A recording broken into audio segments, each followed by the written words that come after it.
এটা যে ইসলাম, এটা যে ইসলামের বাণী, এটা আমার নবীজির বাণী, এই কথাটা শিখবো কার কাছ থেকে? ডাক্তারের কাছ থেকে? জবাব দিতে হবে। ইঞ্জিনিয়ারের কাছ থেকে? ব্যারিস্টারের কাছ থেকে? রাজনীতিবিদদের কাছ থেকে? কাদের কাছ থেকে? সবাই একটু জুড়ে বলেন। এই ব্যাখ্যা নিতে হবে কাদের কাছ থেকে? আলেমদের কাছ থেকে।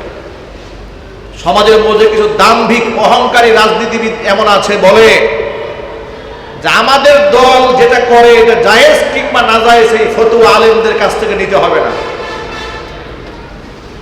কিছু লোক আছে কিনা?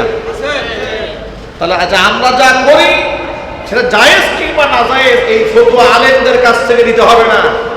তো আলেমদের কাছ থেকে তুমি নিবা না, তুমি কি ডোনাল্ড ট্রাম্পের কাছ থেকে ফতোয়া নিবা?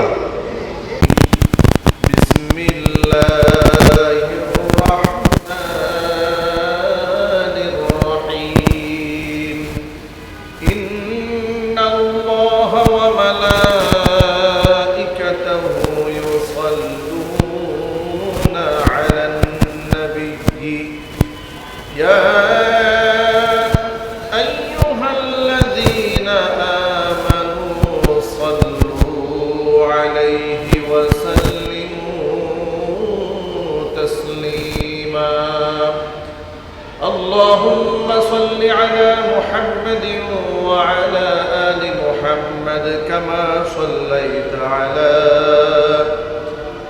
إبراهيم وعلى آل إبراهيم إنك حميد مجيد اللهم بارك على محمد وعلى آل محمد كما باركت على إبراهيم وعلى آل إبراهيم إنك حميد مجيد মহান আল্লাহ রব্বুল আলামিনের দরবারে আলিশানে লাখো কোটি শুকরিয়া আদায় করছি যে মহান আল্লাহ তাআলা তার মহান হুকুম জুমার নামাজ আদায় করার লক্ষ্যে আমাদেরকে তার ঘরে যথা সময়ে উপস্থিত হওয়ার তৌফিক দান করেছেন। শুকরিয়া আদায় করে বলছি আলহামদুলিল্লাহ। রব্বানা লাকাল হামদ হামদান কাসীরা তাইয়িবান মুবারাকান ফীহি ইয়া রাব্বি লাকাল হামদু কামা ইয়ানবাগি লিজালালি ওয়াজহিকা ওয়া আযীমি সুলতানিকা। মহান আল্লাহ তাআলা আমাদের জুমার নামাজকে কবুল করুন। আমাদের জীবনের সমস্ত গুনার খাতা আল্লাহ তাআলা মাফ করে দিন। কাল কিয়ামতের কঠিন ময়দানে আজকের এই ইবাদত আল্লাহ তাআলা আমাদের সকলের নাজাতের জরিয়া হিসেবে কবুল করুন। কোরআন মাজিদে আল্লাহ রাব্বুল আলামিন নামাজ, রোজা, হজ, যাকাত, জিকির আজকার, তাসবিহ, তাহলিল এই সমস্ত ইবাদতের অপরিসীম গুরুত্বের কথা উল্লেখ করার পরপরই অত্যন্ত গুরুত্বপূর্ণ একটা ইবাদত আল্লাহ রাব্বুল আলামিনের দাসত্বের পরে আল্লাহ জোরে দিয়েছেন। সেই ইবাদত হচ্ছে পিতামাতার সেবা করা। কার সেবা করা? পিতা মাতার সেবা করা এবং আনুগত্য করা, এটা ইবাদত। এটা কি জোরে বলেন তো? সবাই বলেন। নামাজ, রোজা, হজ, যাকাত, কোরআন তেলাওয়াত করা, জিকির আজকার করা যেরকম ইবাদত, পিতা মাতার আনুগত্য করাও ঠিক এই ধরনের একটা ইবাদত। এর গুরুত্ব অপরিসীম। এতটা গুরুত্ব এর রয়েছে যে আল্লাহ তাআলা নিজের ইবাদতের পর পরে কোরআন শরীফের 4 জায়গায় সরাসরি বাবা মার কথা উল্লেখ করেছেন। সুবহানাল্লাহ বলেন। বিশ্ব মানবাধিকার সংস্থাগুলো মানবতার জন্য যত কথা বলেছে, নবী করিম সাল্লাল্লাহু আলাইহি ওয়াসাল্লামের কথা অনুযায়ী পৃথিবীর সব মানবাধিকার সংস্থার কথা এক পাল্লায় দিলে আমাদের রাসূল যা বলেছেন এর একটা হাদিসের সমতুল্য হবে না। আল্লাহু আকবার বলেন।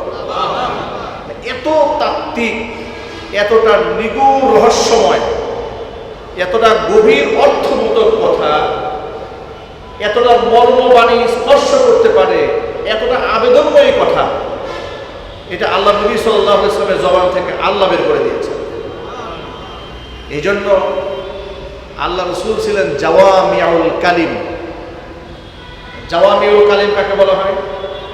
মানে অল্প কথায় যিনি অনেক অর্থ বোঝাতে পারেন, সেই যোগ্যতা আল্লাহ পাক তার রসুলকে দান করেছিলেন। অনেক লম্বা লম্বা কথা শর্টকাট বলতে পারতেন। তা না হলে চিন্তা করুন, এই কোরআন 30 পারা কোরআন, এর তো ব্যাখ্যা করে বিশ্লেষণ করে এটা শেষ করা যাবে না।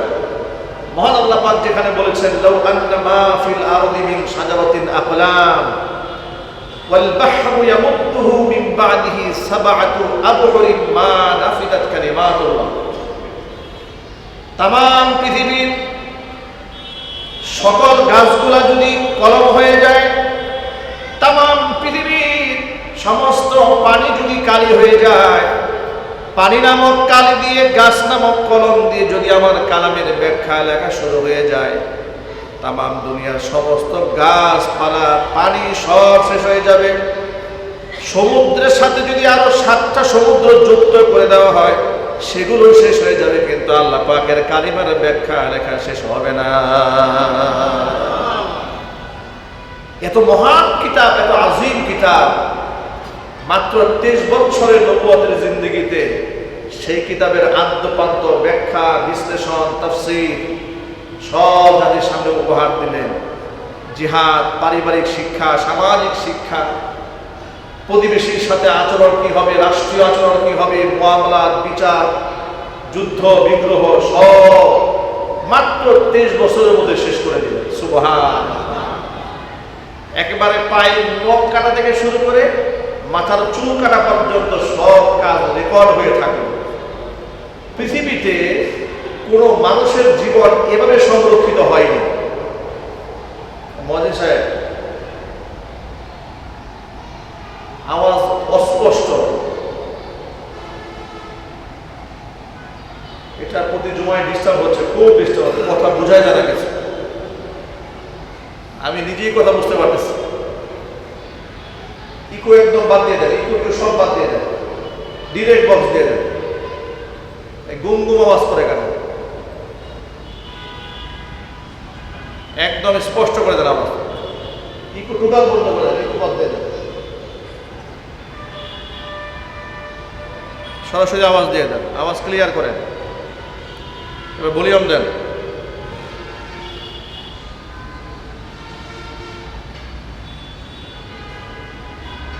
আওয়াজ একদম পরিষ্কার করেন, সাউন্ড বাড়ান।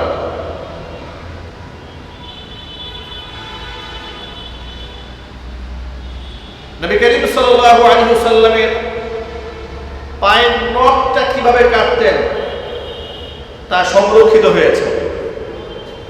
মাথার চুল কিভাবে কাটতেন তা সংরক্ষিত হয়েছে।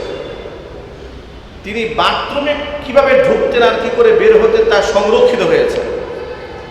তিনি হাসতেন কি করে তা সংরক্ষিত হয়েছে। তার কয়টা চুল পেকেছিল, কয়খানা, 18 থেকে 22টা চুল লালচে লালচে হয়েছিল, তাও সংরক্ষিত হয়েছে। সুবহানাল্লাহ।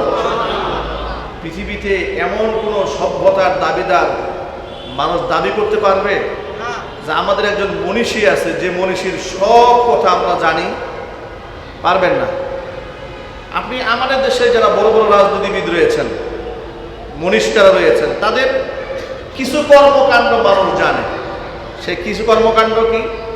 যেমন রাজনৈতিকভাবে প্রতিষ্ঠিত হওয়ার পরে স্কুল করেছেন কয়টা, মসজিদ করেছেন কয়টা, মাদ্রাসা করেছেন কয়টা, এটা মোটামুটি ফলক দিয়ে দেখানো যায়।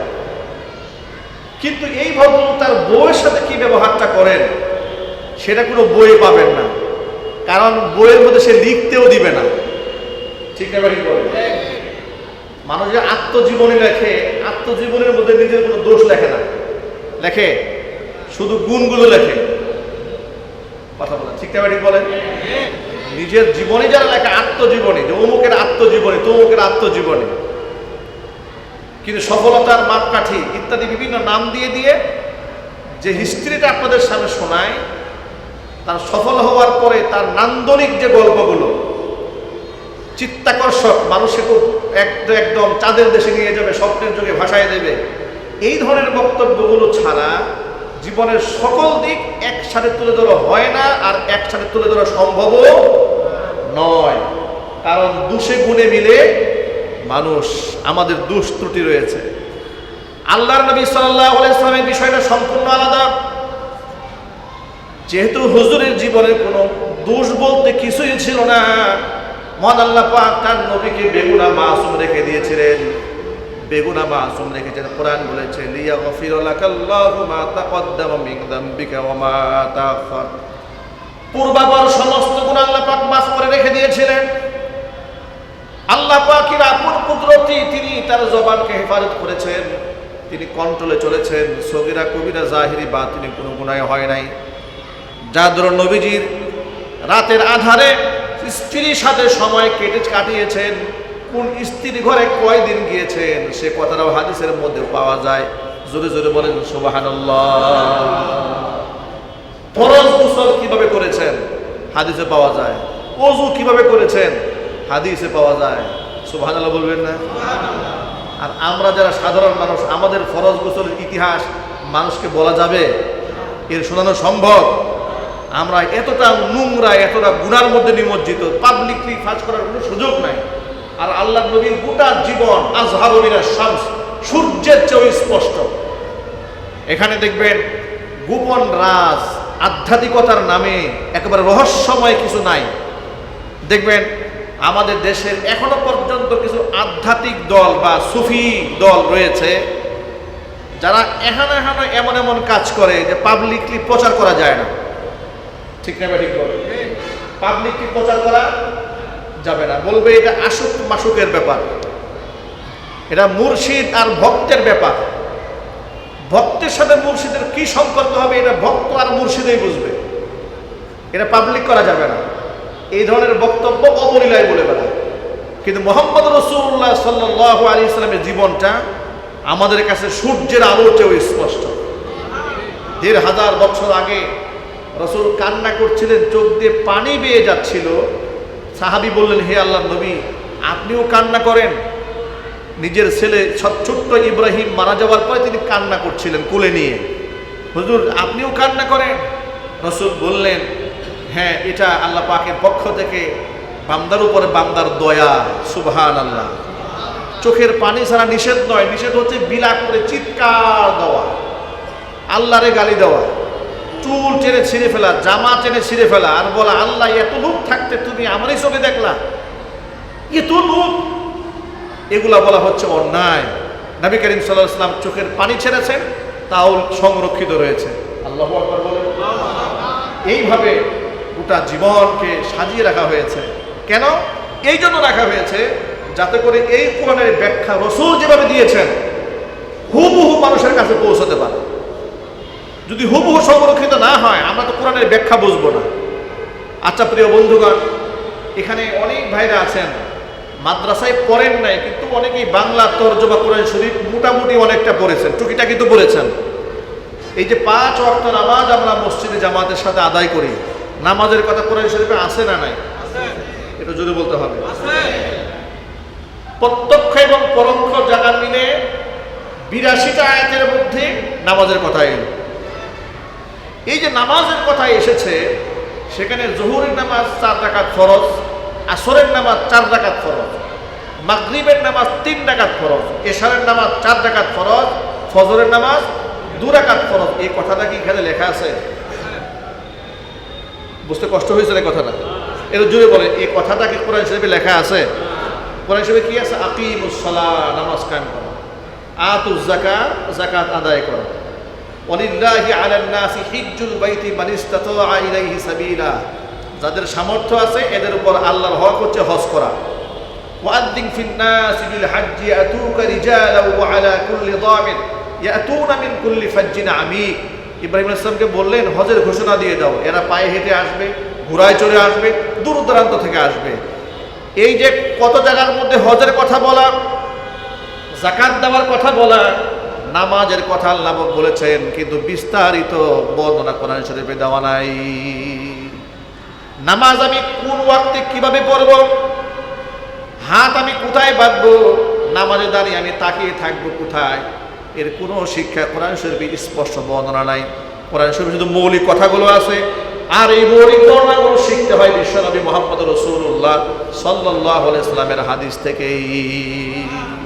এই জন্য আল্লাহ তাআলা সূরা হাশরে বলে দিয়েছেন, ওয়ামা আতাকুমুর রাসূলু ফাখুযুহু ওয়ামা নাহাকুম আনহু ফান্তাহু।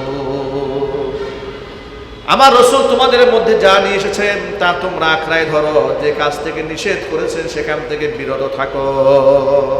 আল্লাহ পাক অন্য আয়াতের মধ্যে বলেন, ইয়া আইয়ুহাল্লাযীনা আমানু আতিউল্লাহ ওয়া আতিউর রাসূল, আনুগত্য করো আমি আল্লাহ, আমি আনুগত্য করো আমার রাসূলের। অন্য আয়াতের মধ্যে আল্লাহ পাক সূরা আল ইমরানের মধ্যে বলেছেন, সূরা নিসার মধ্যে বলেছেন, ওয়া মান ইউতিইল্লাহা ওয়ার রাসূলা ফাউলাইকা মা'আল্লাযীনা আন'আমাল্লাহু আলাইহিম মিনান নাবিয়্যিনা ওয়াস-সিদ্দীকিনা ওয়াশ-শুহাদা'i ওয়াস-সালিহিন ওয়া হাসুনা উলাইকা রাফীকা। আমি আল্লাহ এবং আমার রাসূলের আনুগত্য যারা করবে, কিয়ামতের দিন তাদের হাসর হবে নবীদের সাথে, শহীদদের সাথে, সালিহিনদের সাথে, সিদ্দিকদের সাথে। আর বন্ধু হিসেবে এরা কতই না উত্তম। তাহলে আল্লাহর আনুগত্যের সাথে সাথে রাসূলের আনুগত্য যে করতে হবে, আর রাসূলের আনুগত্য আমি কি করে করব, রাসূলের হাদিস যদি না জানি, ঠিক না? ঠিক বলেন, ঠিক কিনা?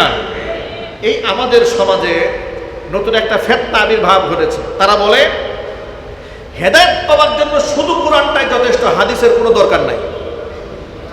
এ কথা বললে ঈমান থাকবে না, এ কথা বলে ঈমান, কারণ শুধু কোরআন দিয়ে সে নামাজ পড়তে পারবে না। কিভাবে নামাজ পড়বে? কারণ এই যে আপনি 4 রাকাত যোহর করেন, এটা কোরআন শরীফে লেখা নাই। আপনি 4 রাকাত আসর করেন, এটা কোরআন শরীফে কোথায় লেখা আছে? মাগরিবের 3 রাকাত নামাজ পড়েন, কোরআন শরীফে কোথায় লেখা আছে? এশারের 4 রাকাত ফরজ পড়েন, আপনি কোথায় লেখা আছে? আপনি বলবেন হাদিসে আছে। তাহলে আপনাকে কোরআন শরীফের যে নামাজের ফরজ বিধান, এটাকে কার্যকর বুঝতে গেলে হাদিসের বিকল্প কোনো রাস্তা নাই। কিন্তু এই ফিতনা বাংলাদেশে মাথাচাড়া দিয়ে দাঁড়িয়েছে, এবং যারা এগুলো করছে তারা কেউ মাদ্রাসার থেকে পার্টিকুলারলি আলেম হয় নাই। এক একজন ডাক্তার কিংবা ইঞ্জিনিয়ার বাংলা কোরআন সুন্নাহ একটু গবেষণা করে নিজেকে বিরাট বড় কোরআন গবেষক দাবি করে তারা নাম দিয়েছে আহলুল কোরআন, নিজেকে নাম দিয়েছে কোরআনের আহাল, নাম দিয়েছে কি আহলে কোরআন। আহলে কোরআন একটা কুফরি ফিতনা বাংলাদেশে। আপনাদের খুব সহজ ভাষায় বলে দেই, ওরা আপনাদেরকে ধোঁকা দিয়ে বলবে যে আল্লাহর কোরআন কি যথেষ্ট না? তো এমন প্রশ্ন করে আপনি তো বলবেন অবশ্যই যথেষ্ট। তাহলে কোরআন থাকলে আমরা হাদিসের কাছে যাব কেন? নাউজুবিল্লাহ বলবেন। এই কথাটাও কোরআন বিরোধী। এই কথাটা কি, যে কোরআন থাকতে হাদিসের কাছে যাব কেন, এই কথাটা কি কোরআন বিরোধী? কোরআনই বলে দিয়েছে রাসূলের ব্যাখ্যা গ্রহণ করতে হবে। কোরআন বলে দিয়েছে রাসূলের ব্যাখ্যা গ্রহণ করতে হবে। শুধুমাত্র কোরআন এককভাবে যদি রাসূলের হাদিস ছাড়া শুধু কোরআন দিয়েই সব হেদায়েত পাওয়া যেত, তাহলে রাসূল পাঠাবার কোনো প্রয়োজনই ছিল না। ঠিক কিনা বলেন? জিবরাইল আসতেন, আকাশ থেকে নামতেন, বিশাল দুনিয়াব্যাপী কোরআন শরীফের একটা একটা কপি মানুষের ঘরে ঘরে পৌঁছাই দিতেন, মানুষ হেদায়েত পেয়ে যেত নাকি? না। কোরআনকে বুঝাবার জন্য আল্লাহ পাক রাসূল পাঠিয়েছেন, নবী পাঠিয়েছেন, এটাকে প্র্যাকটিক্যাল আমল করে দেখিয়েছেন। কোন আয়াতের কোন ব্যাখ্যা, এটা নবীর জীবনে সুস্পষ্ট করে দিয়েছেন। যার দরুন মা আয়েশাকে যখন প্রশ্ন করা হয়েছিল, আয়েশা রাদিয়াল্লাহু তাআলা আনহাকে, রাসূলের চরিত্র কেমন ছিল, মা আয়েশা বলেছিল খুলুকুহু আল কোরআন, কোরআন হচ্ছে তার চরিত্র। সুবহানাল্লাহ বলেন। রাসূলের চরিত্র কি? কোরআন। রাসূলের চরিত্র কি? কোরআন। সুতরাং এই ধরনের ফিতনার মধ্যে পা দেওয়া যাবে না। যারা বলবে শুধু কোরআন মানে হাদিস মানে না, ওদের ঈমান, যদি বলেন ঈমান থাকবে না। কথা মনে থাকবে তো ইনশাআল্লাহ। এবার আপনারা বলেন, কোরআনের সাথে সাথে হাদিসের দরকার আছে না নাই? আরো জোরে। তবে হ্যাঁ, কোরআন যেমন একেবারে চোখ বন্ধ করে আপনি এখান থেকে নিতে পারেন, আর এখানে বিকৃত করার কোনো জায়গা নাই, সুযোগ নাই। হাদিসের মধ্যে অনেক মিথ্যুকেরা হাদিসের নামে ভুল কথা সমাজের মধ্যে চালিয়ে দিয়েছে। এই জন্য হাদিসকে বেছে বেছে নিতে হয়, যে হাদিসটা আমলযোগ্য মানতে হবে, কোনটা সঠিক হাদিস আর কোনটা ব্যাঠিক হাদিস। এটা কি সমাজের জেনারেল শিক্ষিত তারা বুঝবে না আলেমরা বুঝবে? কথা বলতে কষ্ট হচ্ছে ভাই, একটু লজিকলি বুঝেন। সবসময় তো সুর দিয়ে কথা বলি, তাত্ত্বিক কথা ছুটে যায়। একটু সবাই জবাব দেবেন, কোন হাদিসটা সঠিক আমলযোগ্য আর কোনটা সঠিক নয়, আমলযোগ্য নয়। এই কথাটা কি সাধারণ শিক্ষিত কিংবা একেবারেই অর্ধশিক্ষিত তারা বুঝবেন, নাকি কোরআন হাদিস নিয়ে গবেষণা পড়েছে তারা বুঝবে? গবেষকরা বুঝবে, তারা বুঝবে, আলেমরা বুঝবে। এখন এই জন্য আলেমদের ছাড়া বিকল্প ইসলাম পাওয়ার কোনো রাস্তাও নাই। এই জন্য নবীজি সাল্লাল্লাহু আলাইহি ওয়াসাল্লাম আলেমদেরকে বলেছেন, আলেমরা হচ্ছে নবীগণের ওয়ারিস। আলেমরা কি নবীগণের ওয়ারিস? এই জন্য বলেছেন, কারণ আপনাকে নতুন করে জিব্রাইল পাঠানো হবে না আপনার কাছে, আমার কাছে। এই জামানায় নতুন করে কোনো নবীও আসবে না। যেহেতু নবীও আসবেন না, রাসূলও আসবেন না, জিব্রাইল ফেরেশতাও আসবেন না, তো কোরআনের ব্যাখ্যা নেব আমি কার কাছ থেকে? হাদিসের ব্যাখ্যা নেব কার কাছ থেকে? এটা যে ইসলাম, এটা যে ইসলামের বাণী, এটা আমার নবীজির বাণী, এই কথাটা শিখবো কার কাছ থেকে? ডাক্তারের কাছ থেকে? জবাব দিতে হবে। ইঞ্জিনিয়ারের কাছ থেকে? ব্যারিস্টারের কাছ থেকে? রাজনীতিবিদদের কাছ থেকে? কাদের কাছ থেকে? সবাই একটু জুড়ে বলেন। এই ব্যাখ্যা নিতে হবে কাদের কাছ থেকে? আলেমদের কাছ থেকে। সমাজের মধ্যে কিছু দাম্ভিক অহংকারী রাজনীতিবিদ এমন আছে, বলে যে আমাদের দল যেটা করে এটা জায়েজ কিংবা নাজায়েজ, এই ফতোয়া আলেমদের কাছ থেকে নিতে হবে না। কিছু লোক আছে কিনা? তাহলে আচ্ছা, আমরা যা করি সেটা জায়েজ কিংবা নাজায়েজ, এই ফতোয়া আলেমদের কাছ থেকে নিতে হবে না। তো আলেমদের কাছ থেকে তুমি নিবা না, তুমি কি ডোনাল্ড ট্রাম্পের কাছ থেকে ফতোয়া নিবা? কথা বলেন। তুমি যদি আলেমের কাছ থেকে ফতোয়া না নাও, তো জালেমের কাছে যাইতে হবে। কিন্তু সেই রাস্তা তো আল্লাহ পাক রাখেন নাই। আল্লাহ নবী সাল্লাল্লাহু আলাইহি ওয়াসাল্লাম বলেছেন যে আল উলামা ওয়ারাসাতুল আম্বিয়া, নবীগণের ওয়ারিস একমাত্র উলামায়ে কেরাম। তাদের কাছ থেকে ইসলামের সঠিক ব্যাখ্যা তুমি নিতে পারবে। যার ধরুন একজন আলেম কোরআন শরীফের আয়াতের শানে নুজুল জানেন, প্রেক্ষাপট জানেন, হাদিসের শানে বুরুদ, কোন শানে হাদিসটা এসছে, কোন প্রেক্ষাপটে এসেছেন তার ব্যাখ্যা জানেন। এই জন্য সাধারণ দুই একটা আয়াতের তর্জমা জানা আর বিজ্ঞ আলেম হওয়া এক জিনিস নয়।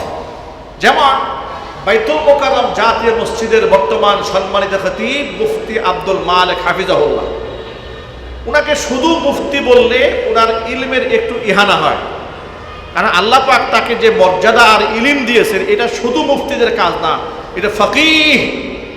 ফকিহ মানে কোরআন সুন্নাহ সম্পর্কে গভীর পাণ্ডিত্য। ধরুন আপনারা সাধারণ কোনো মাসালায় আটকায় গেলেন, আপনার একজন মুফতি সাহেবের কাছ থেকে তালাক সংক্রান্ত একটা ফতোয়া নিয়ে নিলেন, এটা মুফতি সাহেবের কাজ, আলেম সাহেবের কাজ। কিন্তু দুনিয়ার মধ্যে এমন একটা ফেতনা সৃষ্টি হলো, যে ফেতনার সুরাহা আলেমরা দিতেও কষ্ট হচ্ছে। আবার বলি, সাধারণ একটা মাসালা, যে হুজুর আমি তো নামাজের মধ্যে 4 রাকাতের নামাজ 3 রাকাত পড়ে ফেলেছি, সালাম ফিরিয়ে ফেলেছি, তো আবার কি হবে? তো এটা জানার জন্য তাদের মহাবিজ্ঞানী হতে হবে না, এটা একটা সাধারণ জ্ঞান। উনি ফতোয়ার কিতাব থেকে দেখে আপনার ফতোয়া দিয়ে দেবেন, মুফতি সাহেব, আলেম সাহেব। কিন্তু এমন এমন এক সিদ্ধান্ত, যে সিদ্ধান্ত নিলে মুফতিরা হিমশিম খাচ্ছে যে এটা কি কোনটা হবে। কারণ ফিকহের কিতাবে, হাদিসের কোরআনের আয়াতে ব্যাপক আলোচনা এসছে। সমস্ত ফিকহের কিতাব, হাদিসের কিতাব, ফতোয়ার কিতাব, হাদিসের নির্যাস, আয়াতের সার নির্যাস, সাথে সাথে বর্তমান বিজ্ঞানকে সমন্বয় করে যা সঠিক, এরকম একটা ব্যাখ্যা দিতে হলে যে পরিমাণ গভীর পণ্ডিতের প্রয়োজন হয়, মুফতি আব্দুল মালিক হাফিজাহুল্লাহ সেই হচ্ছে গভীর পণ্ডিত। আলহামদুলিল্লাহ বলেন, আল্লাহু আকবার বলেন।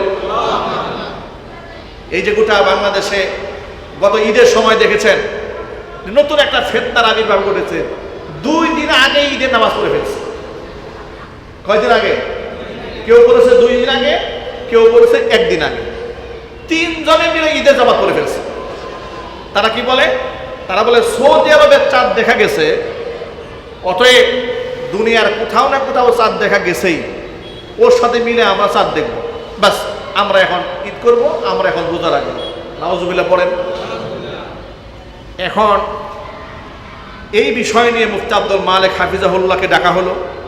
তিনি বাংলাদেশের শীর্ষ বড় বড় মুফতি, যারা কোরআন, হাদিস, ইজমা, কিয়াস, তাফসির, বিগত জীবনের ইতিহাস, এরপরে ইস্ট্রোনমি অর্থাৎ গোটা পৃথিবী যে সৌরজগৎ রয়েছে, সূর্য ঘুরছে, চন্দ্র ঘুরছে, সময়ের পরিবর্তন হচ্ছে, রাত দিনের পরিবর্তন হচ্ছে, এই ব্যাপারে যে সমস্ত বিজ্ঞানীরা রয়েছেন গোটা দুনিয়ার মধ্যে, তাদের বক্তব্য কি, যে কোথায় কখন চাঁদ ওঠে, কখন চাঁদ ডুবে, কখনো সূর্য থাকে, কখনো সূর্য থাকে না, তাদের বক্তব্য কি, সকল কিছু একত্রিত করে মুতাকাদ্দিমিন এবং মুতাআখিরিন, পরবর্তী প্রজন্মের আলেম, পূর্ববর্তী প্রজন্মের আলেম, সকল আলেমদের ফতোয়া নির্ধারণ করে তারা জাতির সামনে স্পষ্ট ব্যাখ্যা দাঁড় করে দিয়েছেন।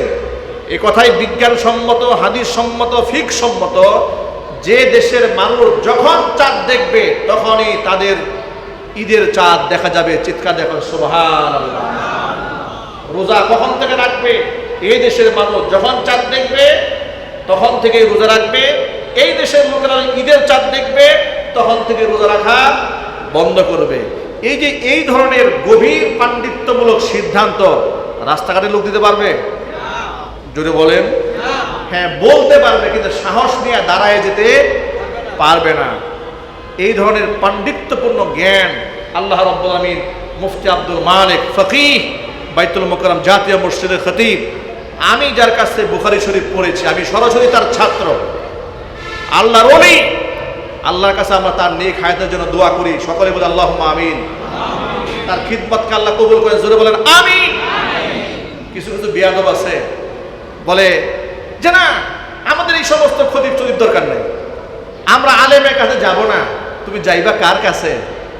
তুমি কোরআন হাদিসের ব্যাখ্যা বুঝতে গেলে এই ধরনের